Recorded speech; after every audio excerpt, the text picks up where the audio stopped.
প্রভু তীর্থ গুরু কৃপার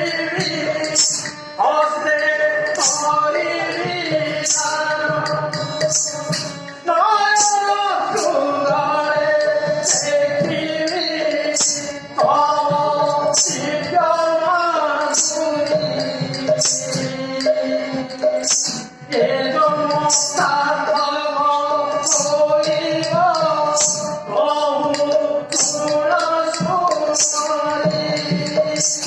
তব দিব্য